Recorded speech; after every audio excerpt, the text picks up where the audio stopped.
Excuse me, sino naman din ako? Okay! Alright, anyway, habang inaayos ang mga technical problems, habang inaayos yan,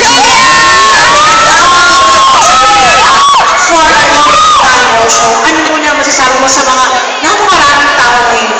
Siyempre, first of all po, gusto ko magpasalamat sa time para manood po kayo dito sa akin. At sana po, lahat po kayo manood po na ang Moment in Time kasi paniguradong kikiligin kayo. This is your first movie together with Coco Martin sa big screen ba? How was it working with Coco? Masarap na trabaho kasi si Coco. Iba siya trabaho sa set. Iba talaga kasi, ano on and off ka, talaga maalaga siya. Kung napapansin mo sa mga interviews, kung ano yung uko doon, talagang bantay niya, pati yun, bantay niya. Kasi nga, madalas girl, nakadress. So talaga napaka-gentleman niya. And I heard, ibang Coco Martin daw.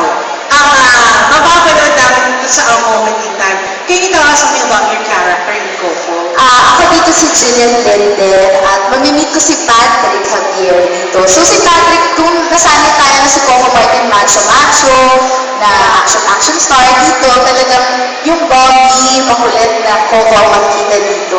Pipilitin ko siya bukas sa ASAP kasi kung ano yung kinanta niya sa movie, kakantay namin bukas sa ASAP. So pipilitin ko kung ano ginawa niya sa movie, papagawa ko sa kanya doon. So all in all, ang feeling na mararamdaman ng mga audience after watching the movie, ano?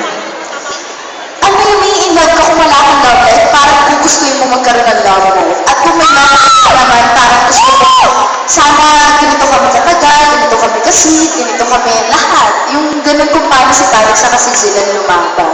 So para naman sa mga yung mga lovers, para sa mga in a relationship yun, ano naman kaya ang marirealize na after watching the movie? Siguro kasi ang Moment in Time, merong time tayo na parang nagdadaw tayo sa partner natin. At talagang parang nagsispeak sa excuse me. Na siguro yung parang nagdadaw sa matututo kang mag-give and take, yung communication, especially yung parang kailangan maging open kayo sa isa't isa. Kasi nga gaya na sa trailer, may secret. Dapat wala kayong secret sa isa't isa. Para kapag may nangyari man, strong kayo. Walang makakasira sa inyong dalawa. Okay, I think, okay na ito. Alright, ito ang sinasabi mo kanina singer ka. Papalayan natin na singer si Julia. Wait, gusto ko muna dance again to, diba? Pwede ba humanap ng sasayaw din?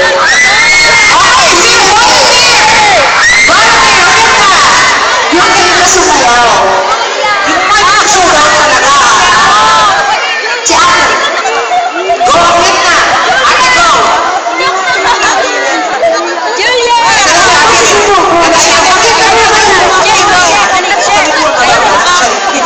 Ito meron na. Ayan, Joyce yung pangalan mo. Si Joyce. Ayan. Joyce! Joyce, siguraduhin mo, ha? Diyos. Okay, sila ate. Ate kayo. Ayan. Ate, ano pangalan mo? Angie. Joyce. Nikki, go, Vincent. Maxine. Ang cute ng outfit niyo, Maxine. Oh, ikaw, Maxine, ha? Ayan, ready na tayo. Okay. Alright, music please. Ready na ba talaga si Kuya? Dito nga tumatawag. Miss Julia! Nahihiya.